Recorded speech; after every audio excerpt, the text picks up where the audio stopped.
اس نے تہلکہ مچا دی اس کے بیچ میں کہ اس نے ایسی سرخی لگا دی, آپ میری اسکرین پہ دیکھ سکتے ہو, اس نے ایسی سرخی لگا دی کہ اسرائیل کے ہوش ٹھکانے لگ گئے.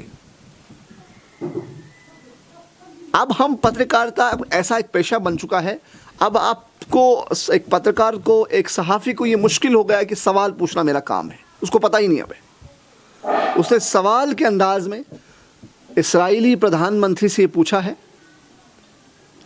ہمیں ان قیدیوں کے بارے میں بھی سوچنا چاہیے جو پچھلے تقریباً دہائیوں سے فلسطینی ہمارے قید و بند میں ہیں, جن کے پاس کوئی ٹرائل نہیں ہے.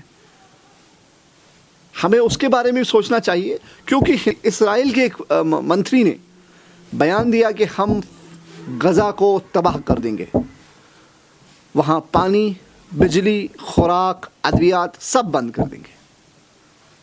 یہ ایک انسانی مسئلہ ہے, وہ لوگ دنیا پہ رہنے کے لائق نہیں ہیں. یہ الفاظ تھے ان کے, یہ الگ لوگ ہیں.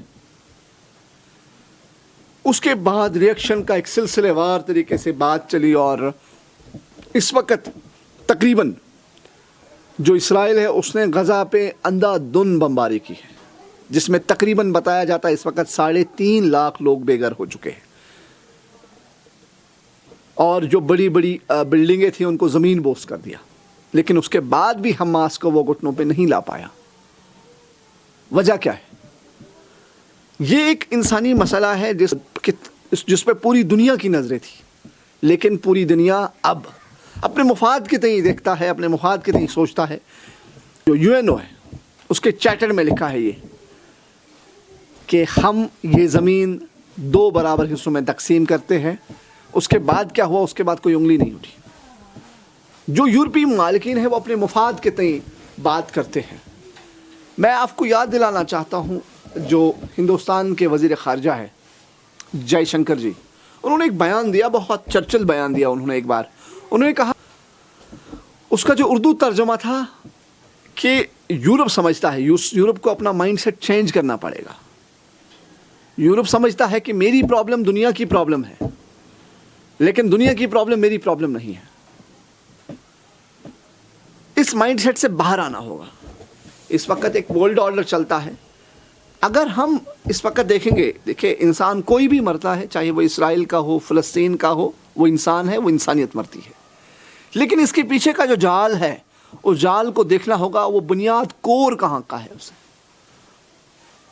اس کور کے تئیں ہندوستان اور اس کور کے تئیں دنیا کی جو پالیسی ہے وہ بہت مختلف ہے. ہر ملک اپنے مفاد کے تئیں دیکھتا ہے. کل ہندوستان نے تقریباً اپنی 70 سالہ تاریخ جو خارجہ پالیسی ہے, 70 سال کی جو خارجہ پالیسی, اس میں لچک دکھائی ہے. انہوں نے ایک خلم پردھان منتری کل آئے مودی جی, انہوں نے بیان ایک دیا کہ ہم اسرائیل کو اپنا سپورٹ پیش کرتے ہیں, یہ ہم ان مانوتا کے خلاف ہے. یہ عجیب و غریب کرم تھا.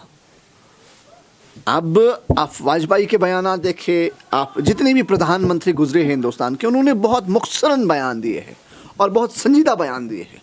انہوں نے حماس کو فلسطین سے نہیں جوڑا ہے, انہوں نے فلسطین کی بات کی. ہم فلسطین کے حقوق کی پامالی نہیں ہونے دیں گے. یہ بہت ضروری بات ہے جو ہم سبوں کو سمجھنے کی کوشش چاہیے. اس وقت جو میڈیا پہ جو ٹرینڈ دکھایا جاتا ہے وہ الگ طریقے کا ہے.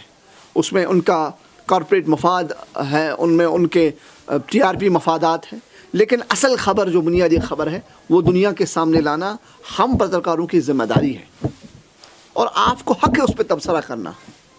یہ دنیا, یہ کائنات ہم سبوں کی ہے, اس پہ ہم سب اپنے حقوق رکھتے ہیں اور ہمیں اپنے حقوق کی پامالی نہیں ہونے دیں گے. اب مشرق وسطیٰ کی جو سیاسی صورتحال ہے وہ بہت مختلف ہو چکی ہے,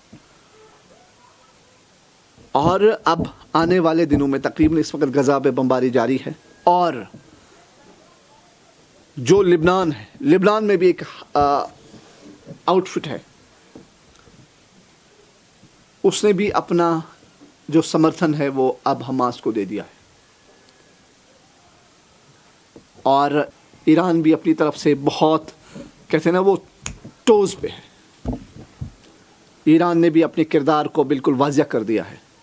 ایران نے بھی کہا ہے کہ اگر امریکہ براہ راست اس میں مداخلت کرتا ہے تو ہم چپ نہیں رہیں گے. لبنان کے بھی تقریباً جو لب لباب تھا ان کے الفاظوں کا وہ وہی تھا.